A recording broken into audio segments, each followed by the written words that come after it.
مولائی متقیان علی ابن ابی طالب علیہ السلام اللہم صلی علی محمد وعلی محمد. وہ اس خاتون سے راز والا خط نکلوانے پہنچے ہیں نا، وہ آپ نے تاریخ پوری پڑھی ہوئی، دہراتا نہیں پوری تاریخ. وہ اس سے پہلے 3 لوگ ایک کے بعد ایک جا چکے اور خاتون قسم کھاتی تھی، روتی تھی، اور یہ تینوں واپس چلے آئے ایک کے بعد ایک. یا رسول اللہ، حالانکہ اللہ کے رسول بیان کر رہے تھے کہ جبرائیل امین نے آ کر خبر دی ہے کہ وہ خاتون خط لے کر جا رہی ہے. کسی منافق نے خاتون کو اپنی کنیز کو خط لکھ کر جنگ کا پورا نقشہ سمجھا کے بھیج دیا ہے. یا رسول اللہ منگوا لیجئے واپس، راز افشا ہو جائے گا. 1 کو بھیجا، 2 کو بھیجا، 3 کو بھیجا، یہ گئے. خاتون نے قسمیں کھائیں، روئی پیٹی، وہ مطمئن ہو کے واپس چلے آئے. اور اللہ کے رسول کے پاس آ کر کہتے ہیں یا رسول اللہ اس کے پاس نہیں ہو سکتا، بیچاری اتنی قسمیں کھا رہی ہے، اتنی قسمیں کھا رہی ہے. بہت غور کیجئے گا، کوئی قسمیں کھائے روئے اور چلائے تو کیا فرق پڑتا ہے. لیکن جب 4تھی مرتبہ اللہ کے رسول نے بھیجا، بھائی اس لیے پہلے بھیج دیا کرتے تھے کہ کہیں کسی کے دل میں کوئی تمنا نہ رہ جائے کہ ہم بھی جاتے تو ہاں. یہ چھوٹا سا کام تھا، اس میں کون سا کوئی معرکہ آرائی کرنا تھا، نہ باب خیبر کی بات تھی، نہ مرحب و انتر کی بات تھی. یہ تو کمزور صنف سے خط لینے کی بات تھی. تو اگر ہوتے کوئی مرد تو لے آتے اس سے خط. لیکن جب مرد گیا مقابلے پر اور خط، اس نے وہی سلسلہ شروع کیا، رونے لگی، قسمیں دینے لگی، میرے پاس کوئی خط نہیں ہے. ارشاد فرمایا یا خط لے کر جاؤں گا یا تیرا سر لے کر جاؤں گا. اور جب اس نے دیکھا کہ تلوار باہر نکل آئی ہے تو اپنے بندھے ہوئے بال کھولے، اس میں سے خط نکال کر امام کو دے دیا. تو خط لے کر جاؤں گا یا سر لے کر جاؤں گا. تو جگہ بھی بتا دی تھی کہ خط چھپایا کہاں پر ہے. اور خط لے کر جب آپ پہنچے اللہ کے رسول کی بارگاہ میں، وہ تینوں جو بیٹھے ہوئے ہیں کہ جو 0 پر واپس پویلین ہو گئے تھے، اب زبان بولیں کرکٹ بات الگ ہو جائے گی، واپس آ گیا، کوئی ایک رن نہیں منایا انہوں نے. اب بیٹھے ہوئے وہ، اور جب مولا پہنچے اور مولا نے یہ خط پیش کر دیا اللہ کے رسول کی بارگاہ میں، آپ مسکرا کے فرماتے ہیں یا علی، آپ نے اس عورت کی قسموں پہ یقین کیوں نہیں کیا؟ فرماتے ہیں اللہ کے ولی اللہ کے رسول کے سامنے، یا رسول اللہ وہ عورت تو کیا، ساری کائنات بھی مل کر اگر قسمیں کھاتی، مجھے اپنے حبیب پر یقین ہے، کائنات پہ یقین نہیں ہے.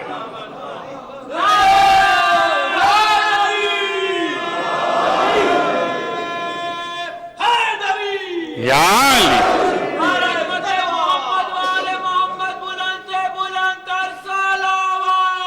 اللہم صلی علی محمد وعلی محمد.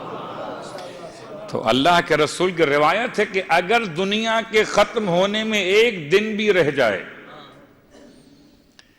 میں کہتا ہوں جو 21 دسمبر کی بات کریں یا کوئی اور تاریخ دے دیں، ڈیڈ لائن دے دیں کہ اب قیامت آنے والی ہے.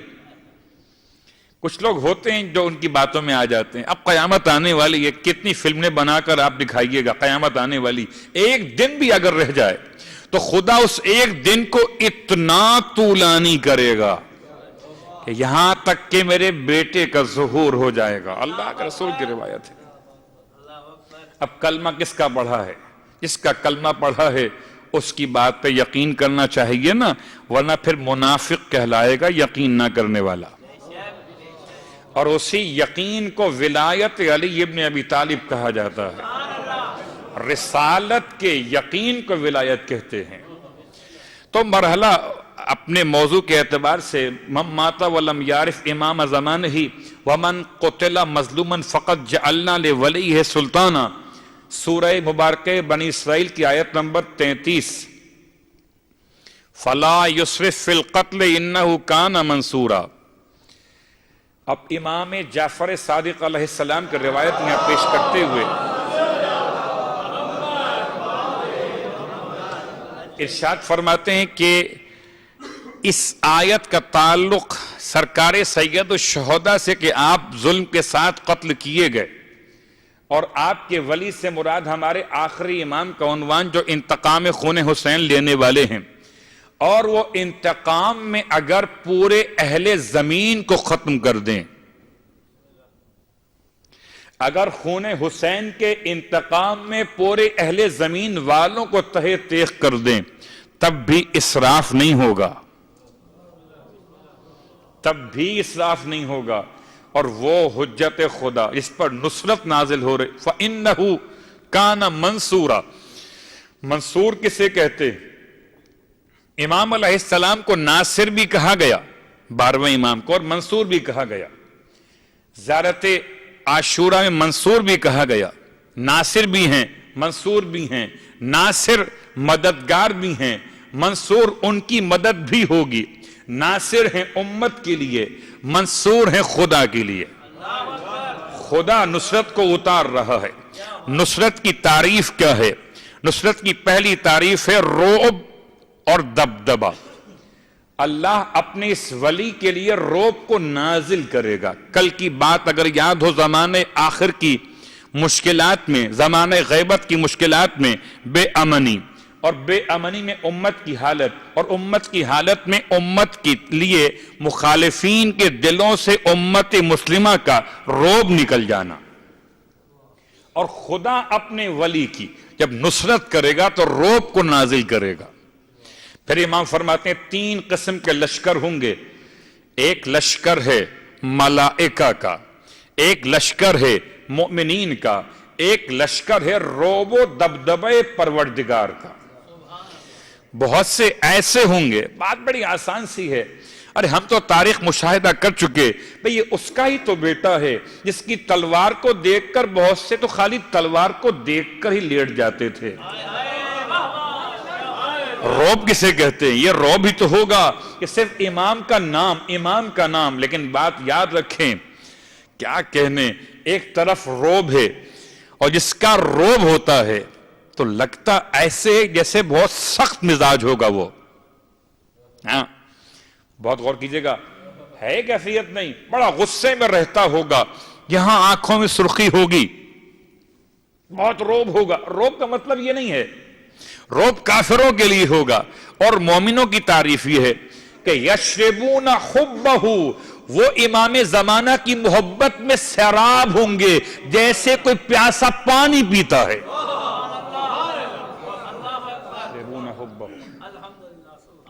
کوئی کیا سمجھ رہا ہے؟ اتنا ذکر مہدی ہوگا زمانے ظہور میں کہ ذکر مہدی کے سوا کوئی ذکر زبان پر رہے گا ہی نہیں۔ بات یہاں تک پہنچاتے پہنچاتے اب ایک مومن کا ایک اور سوال، اور سوال اس نے بڑا اچھا کیا تھا کہ آخر مسئلہ کیا ہے کہ آپ نے یہ کہہ دیا کہ 313 کے نام، تو کیا 313 میں ہم شامل نہیں ہو سکتے؟ 313 میں شامل ہم ہو سکتے ہیں کہ نہیں ہو سکتے؟ روایت امام جعفر صادق علیہ السلام پڑھ دیتا ہوں۔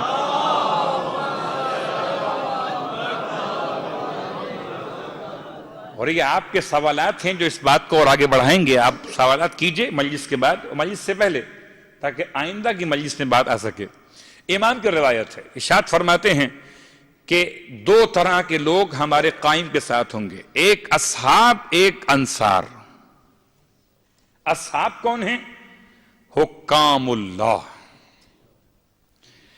اصحاب وہ ہیں جو اللہ کی طرف سے حاکم قرار دیے گئے، وہ 313 ہیں۔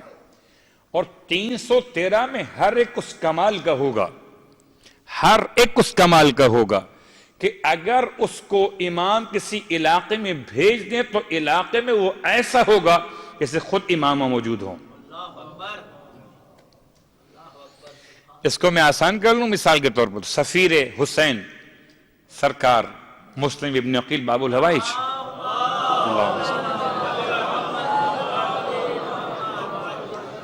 سفیر سرکار سید الشہداء کی حیثیت کیا تھی؟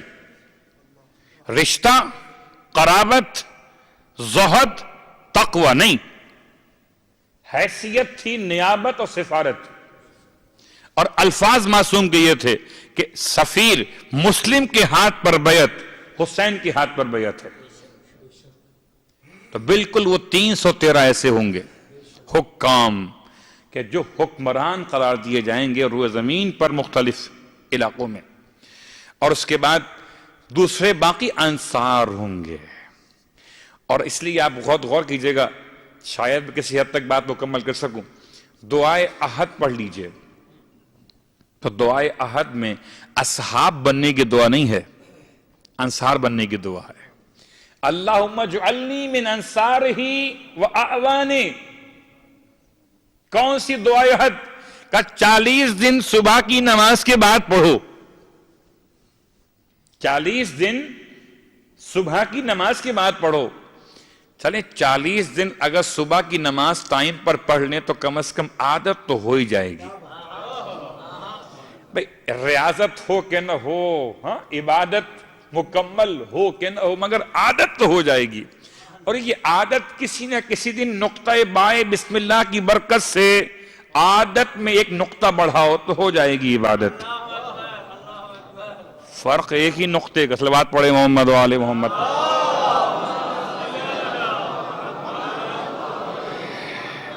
تو انصار کی دعا مانگنا ہے. اللہم اجعلنی من انصارہ و اعوانہ. اور جو سرداب کی زیارت ہے سامرہ میں 12ویں امام کی، اس کا جملہ کیا ہے؟ وَاجْعَلْنِي اللَّهُمَّ مِنْ أَنصَارِهِ وَآوَانِهِ وَأَتْبَاعِهِ وَشِيَّتِهِ.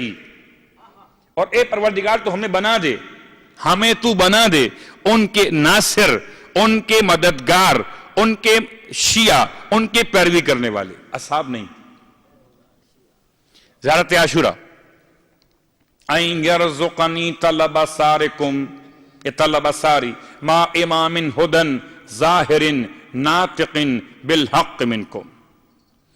مجھے عطا فرما، توفیق دے دے کہ میں خون کا انتقام لوں. تو نصرت کا مسئلہ ہے، ہمیں ناصر بننا ہے. اصحاب کیا پتہ ان ناصروں میں کوئی ایسا ہو جائے.